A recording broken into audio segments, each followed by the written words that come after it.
This is Coach Lee, and in this video I'm going to talk about negative reinforcement. Click the subscribe button below so that you can be notified when I have more videos like this, and that includes information on relationship dynamics, mindfulness, breakups, marriage, and success in life. So when you hear negative reinforcement, a lot of people think that that means you do something negative to make someone change their behavior or to encourage someone to change their behavior. So for example, with a barking dog, if you feed the barking dog, you have taught the dog that if he barks, he will get some food. And so whereas you're trying to make him be quiet, you're actually just teaching the dog that if it barks, you'll feed it.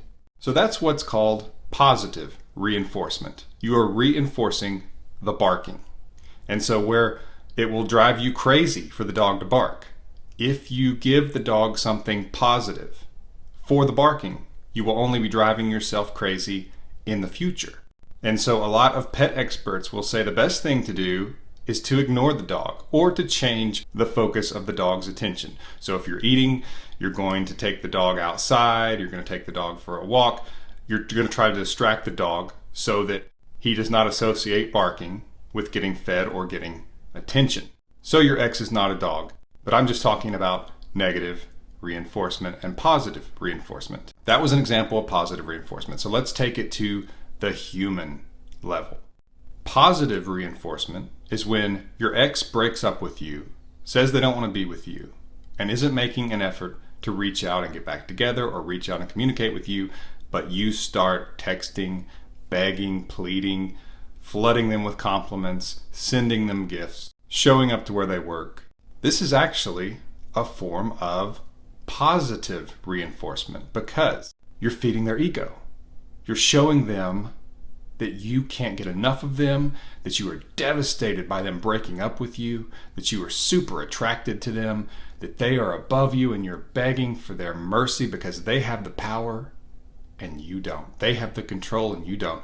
And when that happens, you make your ex your dictator and you have to beg for mercy. Just like in real life, a dictator would be the one who could take your income, take your property, and you couldn't do a thing about it because the dictator would have all the power, and all you can do when you don't have power is beg the person with power for mercy. And so in a lot of my videos, I talk about making your ex a dictator and how that's the worst thing you could do, because giving them that kind of control is actually positive reinforcement.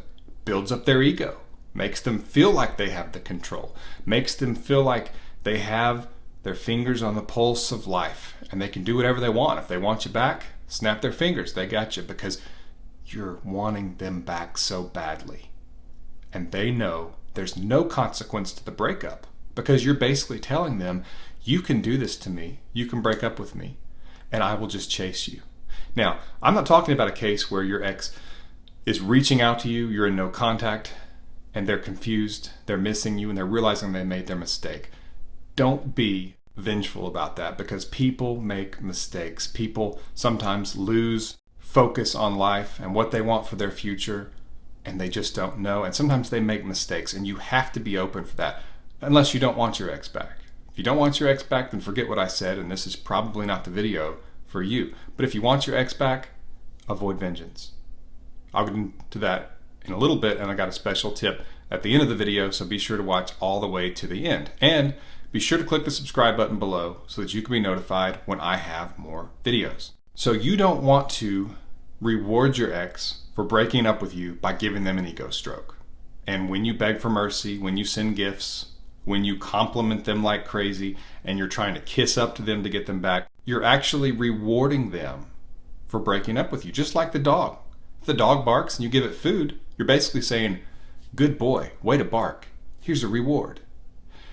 Don't tell your ex, good boy or good girl, thanks for breaking up with me, here's a butt kiss. And that's what it's going to be like. If you're pursuing them, if you're begging them, if you're contacting them, sending them gifts, sending them compliments, all of that is positive reinforcement for what they did. You want to provide the opposite. Now here's where it gets tricky, because a lot of people think that negative reinforcement, which sounds like the opposite of positive reinforcement, is where you would treat them coldly, meanly, or get revenge somehow, and that in the long term, that would help get them back.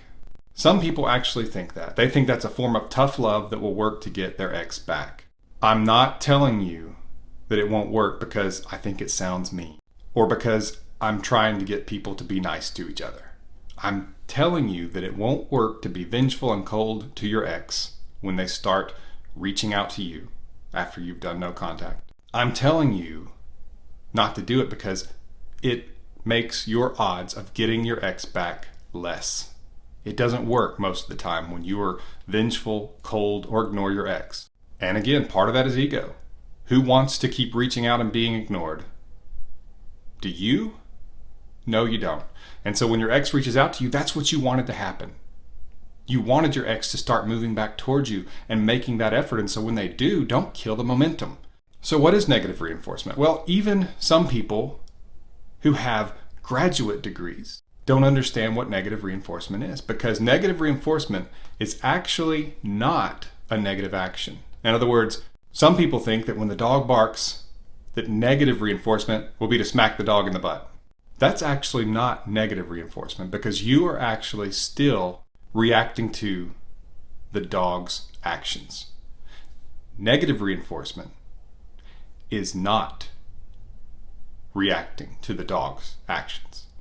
So again, your ex is not a dog, but I like dogs, and so I'm going to use that example. But let's go to your ex. Punishing your ex for the breakup by being cold, vindictive, mean is not negative reinforcement.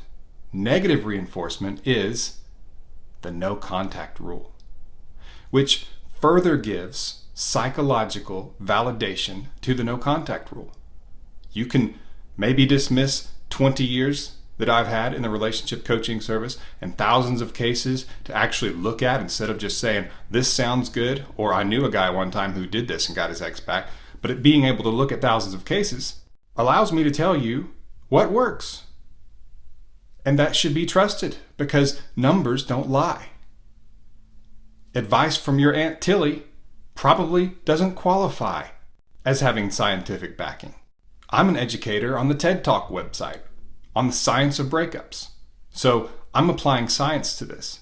And I can tell you that ignoring your ex, like some people suggest, will not work. Just as being vengeful, being mean, being cold, being cruel will not work either. No contact, however, actually creates mystery because there's not a response. You are actually giving them the breakup without a fight. Now, most of you will fight at the beginning. And I'm for that because it does show that seems to work when they know that at one point you wanted to be with them. Because it can actually work on them a little bit to make them wonder if you still do. Plus, sometimes it's a little bit of a misunderstanding to where maybe they don't want to fully break up with you. And if you say, I'm hurt, I disagree, I don't want us to break up, I think we're great together. And you do push back at the onset. But when they seem firm, that's when you have to give them the breakup. And of course, a lot of you didn't know that and you've already passed that situation. And so I'm not trying to make you feel badly about it or tell you that you did the wrong thing if you kept going even after your ex was firm in their decision to break up. I'm just giving you what could be the perfect way to handle it. And maybe you can use that in the future. Or you can use that going ahead in the process of getting your ex back. But giving them the breakup and basically letting them have what you believe is going to be a negative. And that's where you have to have confidence in yourself and in the relationship that they will look back and realize this was a good thing and they gave it up.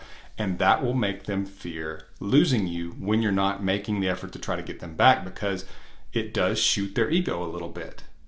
I have a video called Stages Your Ex Goes Through During No Contact, and I talk about the first stage being relief, that they got the breakup over with because they didn't want to hurt you. It's a negative, awkward thing. Nobody says, I can't wait to go break up with this person. But when they decide they feel like they must, they make themselves and they push over it, they get past the hump, and now they're in relief and they feel like they're going to enjoy life going forward and that they have something better waiting for them. That's what most people think in general terms, even if they couldn't put it into words. Don't let that hurt you. Most of them will go into this relief stage, but what happens after when you leave them alone and give them the breakup, when you give them negative reinforcement, which means they do not get reinforcement, they don't get a response to their action. That's when it's a curious thing, because most people expect their ex to do some chasing, to beg and to plead. They hear about these things, especially if your ex had the idea that she or he should play hard to get with you, and that that's what they've been taught on how to deal with the opposite sex romantic partner as they grew up, was to play hard to get, which actually doesn't work if you look at the science, because people don't want to be rejected, and so if you play hard to get, they just think they'll probably be rejected and then move on to someone else. And most people who play hard to get and talk to me about it are surprised that they're still single, but I'm not. So your ex thinks that you would be chasing, and you would be feeding that ego, making them feel like they are so far above you, they are so attractive, you're so unattractive. That would be reinforcing. But when you don't do anything, when you let the dog bark, you do not put attention on their actions. And you may be saying, well, aren't you ignoring the dog? So shouldn't that mean that I ignore my ex? No, because in this case, the dog is doing something that you don't want the dog to do. You don't want the dog to bark while you eat. But if the dog became quiet, what would you do? Ignoring the dog does not give him any kind of feedback on his actions.